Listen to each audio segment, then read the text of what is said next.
एक सुबह मनु पूजा कर रहे थे, तभी उनकी अंजलि में एक छोटी सी मछली आ गई।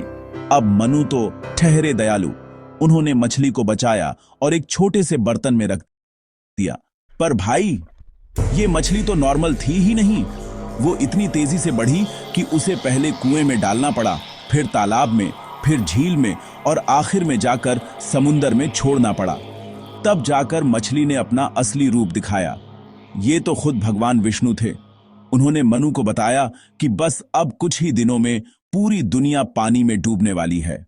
उन्होंने मनु से कहा कि एक बड़ी सी नाव बनाओ, अपने परिवार को लो, 7 बड़े अर्शियों, सप्तर्षियों को, दुनिया के सारे पौधों के बीज और हर तरह के जानवरों के जोड़े को उसमें इकट्ठा कर लो। बस फिर क्या था, प्रलय आई, दुनिया जलमग्न हो गई।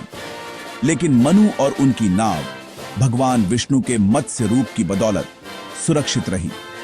विशाल मछली ने नाव को इतने बड़े सैलाब से बचाकर रखा जब तक कि पानी उतर नहीं गया और दुनिया में दोबारा जिंदगी शुरू नहीं हो गई।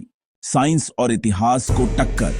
ये कहानी सिर्फ सुनने में मजेदार नहीं है बॉस, ये हमारे हिंदू टाइमलाइन का सबूत है। आज के इतिहासकार तो कुछ 1000 साल से आगे बढ़ ही नहीं पाते, लेकिन हमारे ग्रंथों की कहानियां लाखों करोड़ों साल पुरानी साइकिल्स की बात करती हैं। ये मत्स्य अवतार तो इतने पुराने जमाने की घटना है कि ये आज के मॉडर्न इतिहास को सीधे सीधे चुनौती देती है। सबसे इंटरेस्टिंग बात पता है क्या है? दुनिया की दूसरी संस्कृतियों में भी बाढ़ की ऐसी ही कहानियां हैं, मेसोपोटामिया, यहूदी, यूनानी, हर जगह। लेकिन ये कहानियां बाद में आईं, जबकि हमारे ग्रंथ इन्हें सदियों से संभाल कर रखे हुए हैं। हो सकता है कि ये सारी कहानियां कहीं न कहीं हमारे इसी मत्स्य अवतार की कहानी से ही निकली हों। सोचिए, हमारे पूर्वजों के पास कितना गहरा ज्ञान था।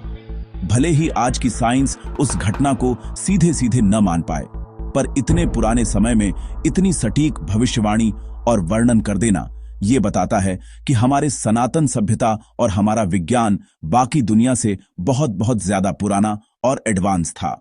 तो ये सिर्फ मिथक नहीं है, ये बताता है कि सच में कुछ बहुत बड़ा हुआ था। ये दिखाता है कि हमारे पास ज्ञान, आध्यात्मिकता और दैवीय शक्तियों की एक पूरी दुनिया है, जिसे आज की साइंस अभी ठीक से समझ भी नहीं पाई है। तो दोस्तों, अगर आपको यह कहानी सुनकर मजा आया और आपको भी लगता है कि हमारे प्राचीन ज्ञान में अद्भुत और शाश्वत सत्य छुपा है, तो इस वीडियो को लाइक करो, अपने दोस्तों के साथ शेयर करो